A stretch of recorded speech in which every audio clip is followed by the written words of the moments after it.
Halo, apa kabar? Salam jumpa saudara. Senang sekali Nusa Tenggara Timur hari ini kembali hadir menjumpai Anda. Ya, sejumlah informasi menarik dan teraktual dari berbagai daerah di Nusa Tenggara Timur telah kami siapkan untuk Anda. Mengawali perjumpaan kita, berikut cuplikan berita utama. Kebakaran terjadi di area Pasar Baru Kota Keva Manado, Kabupaten Timor Tengah Utara. Pemda Flotim terus optimalisasi perekaman EKTP untuk dapatkan hak pilih pemilu 2024. Ribuan ibu hamil kekurangan energi kronis masih menjadi prioritas.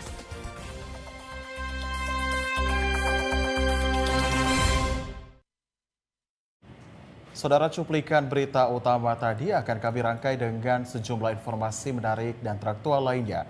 Bersama saya, Junet Kapitan. Ya, dan saya Helga Meliadi. Inilah Nusa Tenggara Timur hari ini selengkapnya untuk Anda.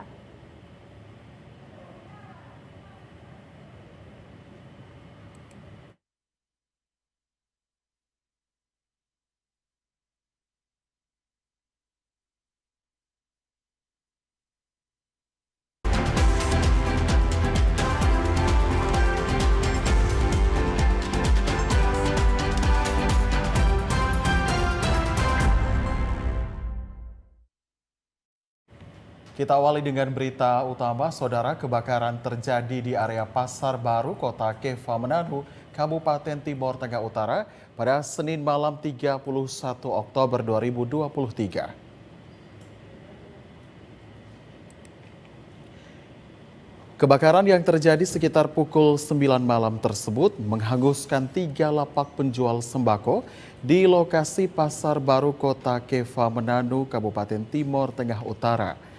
Kebakaran berhasil dipadamkan sekitar pukul 11 malam setelah petugas pemadam kebakaran dan dibantu masyarakat berjibaku memadamkan api dengan bantuan mobil tangki. Belum diketahui secara pasti penyebab kebakaran maupun kerugian yang ditimbulkan karena peristiwa tersebut. Namun terpantau seluruh barang dagangan pada 2 lapak ludes di lahap si jago merah. Sementara pada salah satu lapak lainnya, sebagian barang jualan berhasil diselamatkan. Dan tadi kita mendapat informasi dari masyarakat bahwa ada kebakaran di depan Pasar Baru, dan tindakan pemerintah melalui Badan Penanggulangan Bencana Daerah menurunkan tim dan damkar bersama satu tangki kurang lebih 1 jam lebih melakukan pemadaman, dan puji Tuhan yang terbakar hanya 3 lapak dan tidak merambat ke lapak-lapak lainnya. Pihak Badan Penanggulangan Bencana Daerah Timor Tengah Utara saat ini sedang melakukan pendataan dan akan segera memberikan bantuan kepada korban kebakaran. Dari Timor Tengah Utara, Joseph Praso, TVRI NTT. Sementara itu, saudara, pemerintah daerah Kabupaten Flores Timur melalui Dinas Kependudukan dan Catatan Sipil terus mengoptimalkan pelayanan perekaman KTP elektronik bagi masyarakat untuk mendapatkan hak memilih dalam pelaksanaan pemilu 14 Februari 2024 mendatang. Menurut Kadis Dukcapil Flores Timur, Cipto Keraf di ruang kerjanya, sesuai data dari KPU setempat, ada 19.710 pemilih di Flotim yang belum memiliki KTP elektronik. Dari data pemilih yang ada, pihaknya terus menggalakkan pelayanan langsung ke 250 desa dan kelurahan se-Kabupaten Flores Timur. Data penduduk menjadi komponen utama untuk melakukan pemutakhiran data penduduk yang berhak mengikuti pemilu 2024. Data terkini jumlah penduduk Flotim dari 287.315 jiwa dan wajib KTP 203.227 jiwa sudah melakukan perekaman sebanyak 194.520 jiwa yang belum melakukan perekaman 8.707 jiwa. sehingga dipastikan data pemilih yang belum memiliki KTP merujuk pada data KPU 19.710 pemilih tersisa yang belum melakukan perekaman sebanyak 8.707 jiwa. Umum serentak tahun 2024, maka secara umum bisa disampaikan bahwa jumlah penduduk Flores Timur itu 287.315 orang. Wajib KTP itu 203.227 orang. Yang sudah merekam 194.520. Sisa yang belum merekam 8.707. Ada perekaman dan pencetakan yang begitu tinggi atau banyak, maka yang tersisa adalah 10.000 lebih untuk melayani 8.707. Ia menambahkan ketersediaan belangko EKTP yang saat ini siap sebanyak 11.000 belangko yang nantinya akan diprioritaskan kepada 8.707 jiwa yang hingga saat ini belum melakukan perekaman. Dari Flores Timur, Patman Werang, TVRI NTT. Saudara, jajaran TNI dan Polri di Kabupaten Timor Tengah Selatan berkolaborasi dengan masyarakat memperbaiki tanggul irigasi yang rusak akibat ulah oknum yang tidak bertanggung jawab.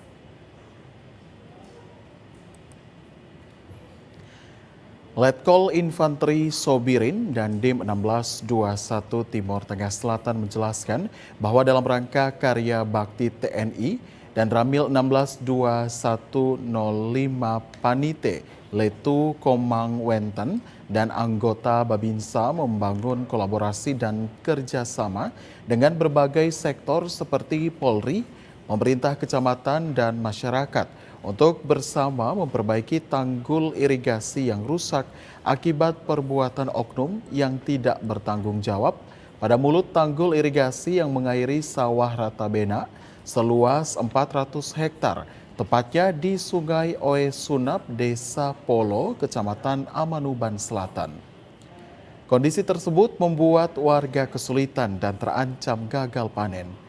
Ia berharap agar masyarakat yang melakukan aktivitas galian C, yaitu pengumpulan material pasir pada mulut tanggul irigasi tersebut dihentikan agar jalur air yang sudah diperbaiki walaupun bersifat darurat tidak rusak kembali. Panite dipimpin oleh Letnan 1 Infanteri Pak Wenten akan oleh Koramil 05 Panite bersama Babinsa dengan masyarakat pembuatan pang darurat di Sungai Osuna, Desa Pulu. Dengan pembuatan pang darurat ini kemudian airnya dialirkan ke 400 hektar sawah masyarakat sehingga airnya bisa digunakan untuk bercocok tanam masyarakat. Dari Timor Tengah Selatan, Evan Baitanu, TVRI NTT. Masih dari Kabupaten Timor Tengah Selatan, Saudara, dalam penutupan Bulan Keluarga Kristen, Majelis Gemit Efatasoe mengajak jemaat untuk selalu berdoa dan membaca kitab suci, serta tidak berpolitik praktis. Pendeta Domingus Dodego, Wakil Ketua Majelis Jemaat Gemit Efatasoe, menghimbau seluruh jemaat Gemit Efatasoe agar dalam menghadapi situasi politik saat ini, warga jemaat selalu waspada dan tidak terpengaruh dengan politik praktis, menjatuhkan satu dengan yang lain. Selain itu, dalam menghadapi situasi musim kemarau panjang akibat dampak fenomena El Nino yang melanda saat ini, untuk selalu waspada dan menghindarkan diri dari berbagai cuaca yang tidak menentu, dengan terus berdoa untuk menghadirkan Roh Kudus dalam setiap sendi kehidupan umat manusia. Mengajak kita sekalian, teristimewa jemaat Tuhan, Gereja Masjid Timur, untuk senantiasa memperbaiki hidup di dalam damai, hidup dalam suasana sukacita dan kemudian kasih mesra satu dengan lain. Dalam panggilan kita sebagai gereja Masjid Timur, kita tidak luput dari berbagai persoalan-persoalan yang datang dari luar maupun dari dalam. Ancaman juga akan nyata untuk kita. Bahkan dalam perjalanan pergumulan panjang ke depan, masih banyak hal yang akan dihadapi oleh gereja. Tapi kami percaya bahwa saat kita berdoa dalam ketenangan, pasti Tuhan akan memberkati. Tampak ribuan warga Kota Soe memadati gedung gereja untuk mengikuti prosesi kebaktian peringatan HUT Reformasi PGI ke-506, HUT MIT ke-76 tahun, dan penutupan Bulan Keluarga Kristen. Ditandai dengan pemotongan tumpeng oleh Pendeta Emeritus Yohana Telnoni Kuhurima selaku mantan Ketua Majelis Jemaat setempat. Dari Kabupaten Timor Tengah Selatan, Evan Baitanu, TVRI NTT. Kita ke informasi lainnya, Saudara. Balai Taman Nasional Komodo berjanji akan menjawab keresahan warga Pulau Rinca dengan terus terjadinya kasus warga digigit komodo. Hendrikus Rani Siga, Kepala Balai Taman Nasional Komodo mengatakan, pihaknya akan menjawab keresahan warga Pulau Rinca Desa Pasir Panjang yang saat ini terus mengalami kejadian kasus gigitan komodo. Pihak Balai Taman Nasional Komodo akan segera melakukan pemagaran di seluruh kampung di Pulau Rinca untuk mencegah terjadinya kasus gigitan. Pihaknya juga menghimbau agar warga selalu berhati-hati dengan serangan komodo. Taman Nasional terkait dengan pemagaran kampung-kampung dalam kawasan, proyeksinya ke semua kampung yang ada dalam kawasan kita akan melakukan pemagaran. Tapi tentunya secara bertahap. Dan saat ini sudah dipagar itu adalah Kampung Rinca, Kampung Krora, Kampung Lama, dan juga Kampung Komodo yang sampai saat ini baru sampai pada fondasi. Suatu saat semua kampung dalam kawasan itu akan dipagari sehingga masyarakat tidak lagi terancam oleh komodo. Dari Labuan Bajo, Alexandro Hatol, TVRI NTT.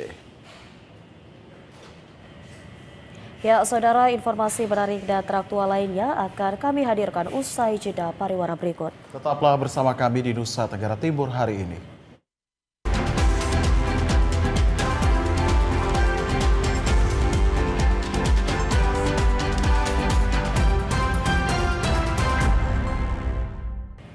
Terima kasih Saudara, Anda masih bersama kami di Nusa Tenggara Timur hari ini. Ya, kita beralih ke informasi selanjutnya, Saudara. Dalam upaya mendukung ketersediaan bahan pangan bagi masyarakat, Lantamal 7 Kupang melaksanakan Gerakan Nasional Ketahanan Pangan tahun 2023 di Desa Noekele, di Desa Noekele, Kecamatan Amabi, Oeveto. Puncak Gerakan Nasional atau Gernas Ketahanan Pangan tahun 2023 di jajaran TNI digelar secara nasional baik daring maupun luring. Khusus Lantamal 7 Kupang, Gerakan Gernas Ketahanan Pangan ini digelar di Noekele, Desa Kuanheum, Kecamatan Amabi, Oeveto. Ditandai dengan penanaman padi secara serentak di lahan sawah milik Lantamal 7 Kupang di lahan seluas 4 hektar. Wadan Lantamal 7 Kolonel Marinir Aris Budiadi pada kesempatan ini mengatakan, Gernas Ketahanan Pangan tahun 2023 ini digelar di seluruh jajaran TNI dari Sabang sampai Merauke oleh 3 mantra di bawah kendali Asisten Teritorial Panglima TNI. Bersama masyarakat, jajaran Lantamal 7 mengelola lahan seluas 4 hektar yang diolah menjadi areal persawahan yang tidak mengenal musim tanam dan panen. Lahan tersebut akan dijadikan contoh bagi masyarakat setempat dan di wilayah lain. Ia menambahkan pangan merupakan kebutuhan dasar bagi manusia yang harus dipenuhi setiap saat. Oleh karena itu, pangan mempunyai arti dan peran yang sangat penting bagi suatu bangsa. Sedang melaksanakan tadi acara bersama untuk ketahanan pangan dari TNI yang berusaha membangunkan lahan-lahan tidur, termasuk kita juga lahannya TNI Angkatan Laut yang ada di sini ini ada 4 hektar. Ini yang sudah tertanam padi ini sekitar 1 hektar. Nah, kemungkinan nanti kita juga akan kembangkan lagi. Jadi ada 4 hektar yang dimiliki oleh Angkatan Laut di sini. Kita upayakan lahan ini kita budidayakan, kita gunakan sehingga bermanfaat baik bagi masyarakat juga bagi warga Kupang seluruhnya. Ini 1 hektarnya sekitar tadi 6 tonan, jadi 1 hektarnya 6 ton. Nah, kita melibatkan juga kolaborasi dengan rekan-rekan dari Dinas Perikanan, Kelautan dan Perikanan maupun Dinas Pertanian. Kita bekerja bersama-sama dengan stakeholder pemerintah, berusaha meningkatkan kualitas pangan yang ada di Nusa Tenggara Timur. Diharapkan melalui Gernas ini dapat membantu membina ketahanan wilayah khususnya bidang pangan yang akhirnya menjadi kekuatan untuk mendukung ketahanan nasional dalam rangka kesejahteraan masyarakat Indonesia khususnya di Nusa Tenggara Timur. Dari Kabupaten Kupang, Kris Poto, TVRI NTT. Puluhan ibu hamil kekurangan energi kronis atau bumil KEK di Kabupaten Kupang masih menjadi prioritas Dinas Kesehatan untuk diberikan PMT. Salah satu upaya penanganan stunting yang saat ini intens dilakukan adalah penanganan bumil KEK. Seperti misalnya di Kabupaten Kupang, dalam penanganan stunting, Dinas Kesehatan memprioritaskan ribuan ibu hamil kekurangan energi kronis atau bumil KEK di Kabupaten Kupang dengan melakukan pemberian makanan tambahan. Kepala Dinas Kesehatan Kabupaten Kupang, Robert Amheka, mengatakan kekurangan energi kronis atau KEK merupakan suatu kondisi saat ibu hamil tidak mendapatkan asupan energi yang mencukupi secara berkelanjutan untuk memenuhi kebutuhan gizinya. Tentunya kondisi tersebut perlu dihindari pada masa kehamilan karena akan mengganggu kesehatan ibu, pertumbuhan janin dalam kandungan juga rentan bermasalah. Jika tidak ditangani secepatnya, maka akan berdampak pada janin yang dipastikan akan mengalami stunting setelah lahir.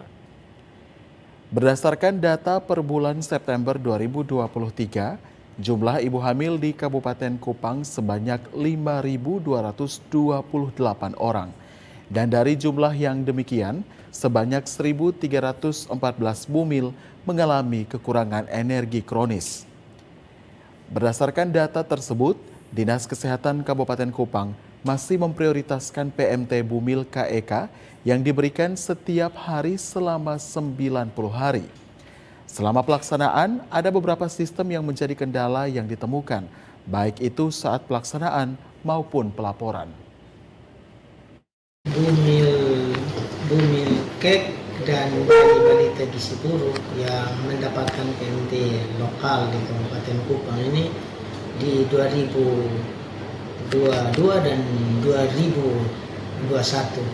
Nah, 2022 itu jumlahnya 3.000 lebih, 2022 juga ada jumlahnya 3.000-an lebih, dengan total anggaran itu 2021 8 miliar, yang 2022 pun 8 miliar. Tetapi kendala yang saya hadapi di lapangan adalah tidak bisa digunakan sampai selesai disebabkan ada gangguan teknis, yaitu menurut aturan itu dilakukan virtual account dan penggunaan PMT lokal, di mana ketersediaan PMT-nya sendiri dan sistem penyimpanan dan pengolahan. Diharapkan prioritas pemberian makanan tambahan bisa membantu menurunkan angka bumil KEK di Kabupaten Kupang. Dari Kabupaten Kupang, Kris Poto, TVRI NTT. Dalam rangkaian perayaan Ekaristi Kudus, pemberkatan benih bersama umat Katolik di Stasi Perawan Maria Bunda Allah, Nuhalolon, Paroki Pamakayo, Kuskupan Alarantuka, Flores Timur, dilaksanakan ritus budaya Lama Holot, Besi Pare Tonu Wujo, sebagai bentuk penghormatan atas benih yang nantinya siap ditanam jelang musim hujan tiba. Dalam misa inkulturasi ini, para tokoh adat di Lewo Nuhalolon menggelar ritual penyembelihan hewan kurban sebagai persembahan kepada kekuatan langit dan bumi supaya musim hujan tahun ini yang cukup sehingga tanaman di ladang petani pun membuahkan hasil yang maksimal demi kelangsungan hidup masyarakat di kampung ini selama setahun ke depan. Ungkapan doa penghantar ritual pemotongan hewan kurban dalam bahasa Mantar disampaikan oleh pewaris Lewo atau Kebelen Lewo. Usai penyembelihan hewan kurban, masyarakat adat memparadekan tata cara bercocok tanam di ladang ketika musim hujan. Diikuti dengan iringan musik tradisional, menambah suasana kesakralan dalam misa inkulturasi pemberkatan benih di Gua Maria Inaliko Lewo, Ema Lapak Tanah. Selain itu, ritus budaya Besi Pare Tonu Wujo sebagai kepercayaan masyarakat adat Lama Holot bertujuan untuk menghormati padi dan jagung sebagai sumber kehidupan masyarakat agar tetap dilindungi dan dijaga alam ketika musim tanam tiba. Sekaligus tanaman petani tidak diganggu hama dan penyakit yang membuat petani gagal panen. Dari Flores Timur, Patman Werang, TVRI NTT. Saudara, adaptasi perubahan iklim merupakan salah satu respon yang dilakukan oleh manusia dalam menghadapi perubahan iklim. Hal ini juga merupakan respon selain mitigasi sebagai suatu upaya untuk meningkatkan kemampuan dan menyesuaikan diri terhadap perubahan iklim sehingga dapat mengurangi resiko kerusakan yang ditimbulkan. Adaptasi perubahan iklim merupakan salah satu respon yang dilakukan oleh manusia dalam menghadapi perubahan iklim. Hal ini juga merupakan respon selain mitigasi sebagai suatu upaya untuk meningkatkan kemampuan dan menyesuaikan diri terhadap perubahan iklim sehingga dapat mengurangi risiko kerusakan yang ditimbulkan. Kegiatan adaptasi iklim ini dapat dilakukan diantaranya dengan menanam pohon untuk menghindari longsor dan polusi udara, serta pembuatan sumur resapan. Selain itu, upaya mitigasi atau pengurangan efek gas rumah kaca dapat dilakukan dengan hemat energi, tidak konsumtif, mengelola sampah, dan efisiensi penggunaan transportasi. Upaya lain yang dapat dilakukan adalah dengan menerapkan 3R, yaitu reduce atau mengurangi, reuse atau penggunaan kembali, dan recycle atau mendaur ulang kembali, melestarikan lingkungan, mengurangi penggunaan kendaraan bermotor pribadi, meminimalkan penggunaan alat yang menghasilkan karbon atau CFC, serta mematikan peralatan elektronik saat tidak terpakai untuk mengurangi radiasinya. Semua kita dalam melaksanakan kerja-kerja pembangunan itu sudah harus berorientasi pada perubahan iklim. Sebagaimana Bapak Presiden sudah mengingatkan bahwa ke depan itu yang paling mengerikan adalah perubahan iklim. Oleh karena itu, semua yang dikerjakan di dalam rangka pembangunan itu harus sudah berorientasi pada adaptasi perubahan iklim. Nah, kami dari BPBD tentu saja melihat kegiatan ini sebagai suatu hal yang baik dan positif karena untuk melakukan adaptasi perubahan iklim juga kita butuh dukungan dan partisipasi warga masyarakat. Agung Pras, Rio Jogo, TVRI NTT. Ya, Saudara, Nusa Tenggara Timur hari ini akan kembali usai jeda pariwara berikut. Tetaplah bersama kami.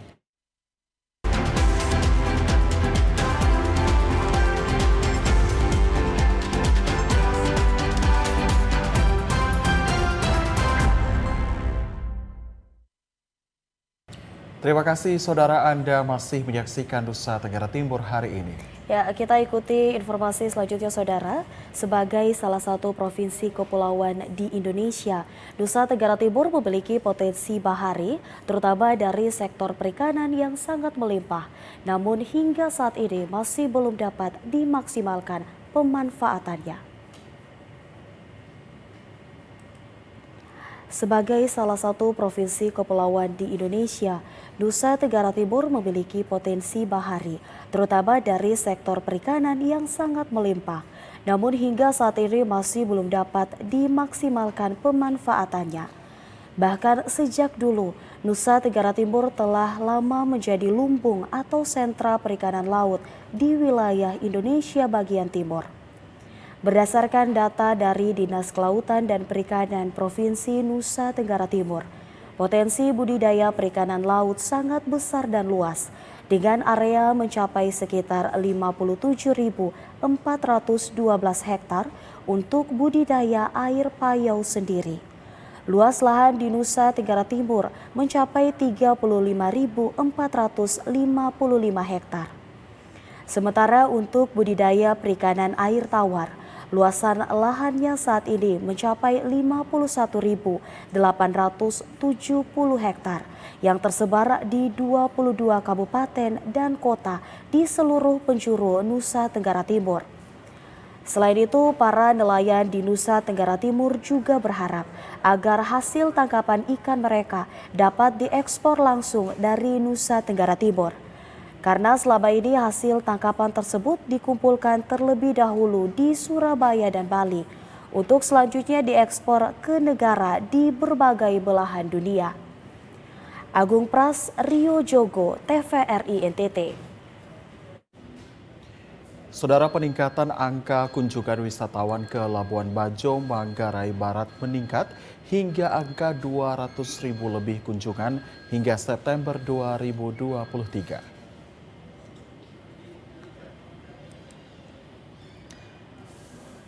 Angka kunjungan wisatawan ke Labuan Bajo, Manggarai Barat terus meroket. Data Balai Taman Nasional Komodo mencatat ada 200 lebih wisatawan yang datang berkunjung ke Labuan Bajo hingga September 2023.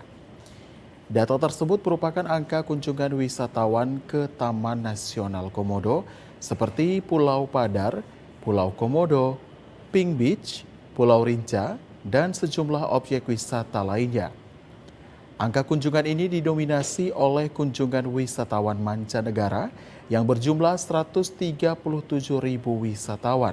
Sementara wisatawan Nusantara berada di angka 82.000 kunjungan.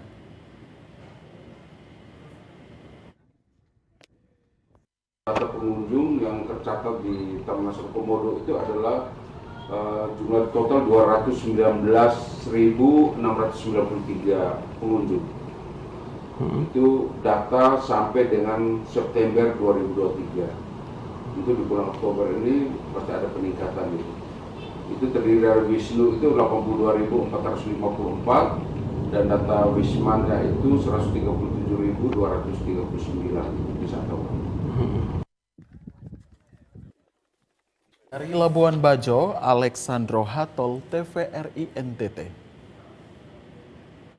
Pemanfaatan pekarangan untuk menanam tanaman sumber pangan saat ini menjadi langkah penting dalam membentuk keluarga mandiri pangan melalui pendekatan permakultur. Sistem budidaya pertanian ramah lingkungan ini diterapkan Mardianus Epafroditus, jebolan sarjana pertanian, dalam mengolah lahan dengan mengedepankan pemberdayaan ekosistem lahan yang digunakan. Bekerja sebagai aparatur sipil negara masih menjadi pilihan utama bagi kebanyakan sarjana pertanian ketimbang menjadi petani. Fenomena ini memang terjadi hampir di seluruh wilayah Indonesia, termasuk Nusa Tenggara Timur. Karena memang sektor pertanian masih dipandang belum mampu memberikan masa depan yang cerah bagi mereka yang bergelut di bidang yang satu ini. Namun berbeda dengan Mardianus Epafroditus, pria kelahiran Pulau Lembata 30 tahun silam ini memilih menjadi seorang petani. Di lahan warisan orang tua seluas kurang lebih 1 hektar yang terletak di Desa Baumata Timur, Kecamatan Taibenu, Kabupaten Kupang, Nusa Tenggara Timur, pria lulusan Strata 2 Universitas Nusa Cendana ini mengolah lahan pertanian dengan menanam berbagai jenis tanaman hortikultura dan peternakan ayam buras. Pengolahan lahan pertanian yang ditawarkan juga berbeda, yakni dengan sistem tidak merusak alam atau yang dikenal dengan pengolahan lahan menggunakan pendekatan permakultur. Prinsipnya adalah membuat sistem produksi tanaman dengan memperhatikan fungsi masing-masing tanaman dan interaksi antar tanaman, di mana komponen-komponen di dalamnya saling menguntungkan satu sama lain. Dengan perkembangan teknologi dan dunia akademik yang begitu pesatnya, bahwa terkadang pangan itu kekosongan nutrisi.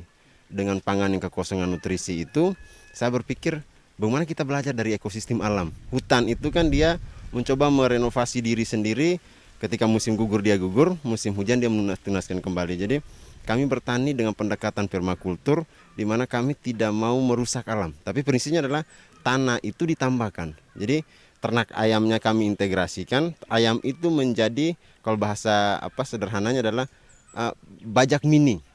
Jadi kita kalau saat basmi hama belalang, kita tidak perlu semprot lagi, kayaknya ayam yang punya tugas itu.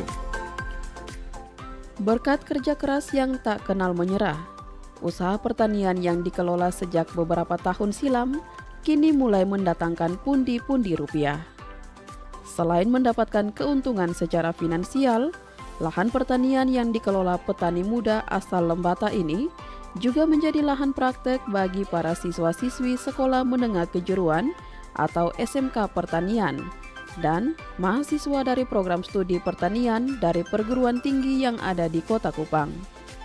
Tidak kurang dari 30 hingga 50 orang siswa-siswi SMK Pertanian yang melaksanakan PKL di lokasi ini.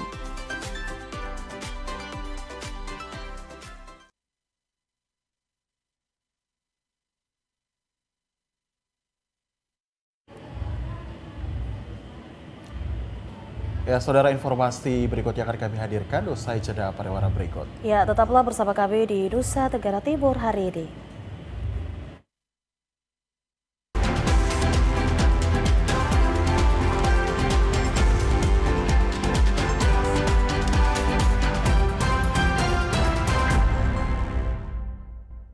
Terima kasih Anda masih terus menyaksikan Nusa Tenggara Timur hari ini. Kita ke informasi berikutnya, saudara. Popularitas tanaman bonsai tidak pernah pudar karena memang tanaman yang dikerdilkan ini memiliki daya tarik tersendiri sehingga banyak permintaan. Tingginya minat akan tanaman ini membuat peluang usaha tanaman bonsai sangat menjanjikan. Peluang ini dimanfaatkan oleh Ferry Effendi, warga Sikumana, Kota Kupang, dengan membuka usaha tanaman bonsai. Dari usaha ini, ia dapat meraup keuntungan hingga puluhan juta rupiah.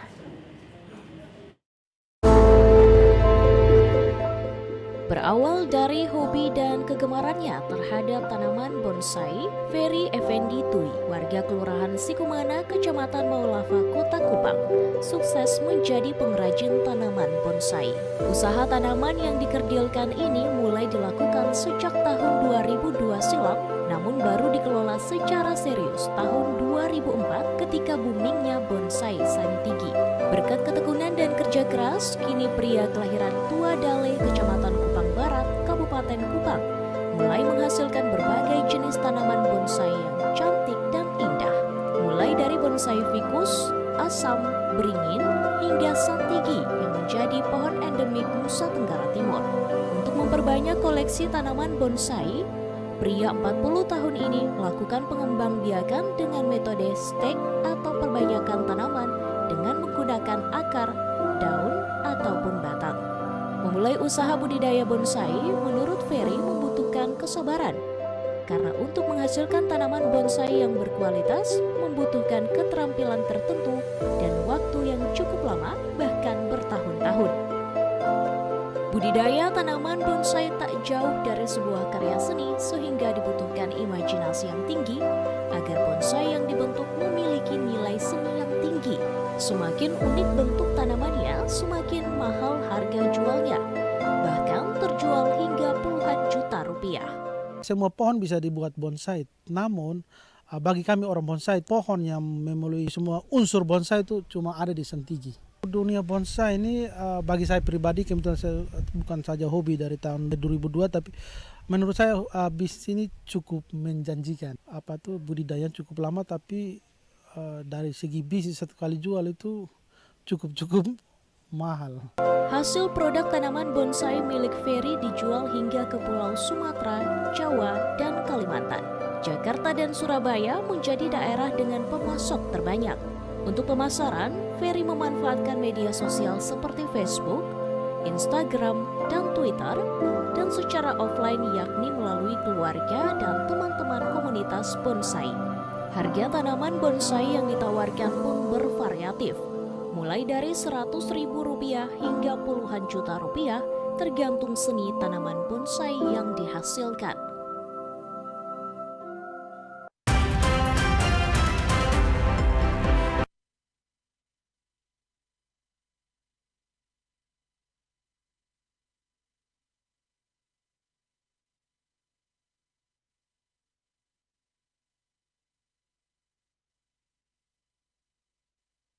Gus mengakhiri perjumpaan kita kali ini. Ya, terus saksikan Nusa Tenggara Timur hari ini yang menyajikan informasi secara santun, lugas, dan berimbang. Hanya di TVRI NTT, media pemersatu bangsa. Akhir kata saya Helga Meliani. Ya, dan saya Junet Kapitan, mewakili seluruh kerabat kerja yang bertugas, mengucapkan terima kasih atas perhatian Anda. Selamat melanjutkan aktivitas Anda dan sampai jumpa.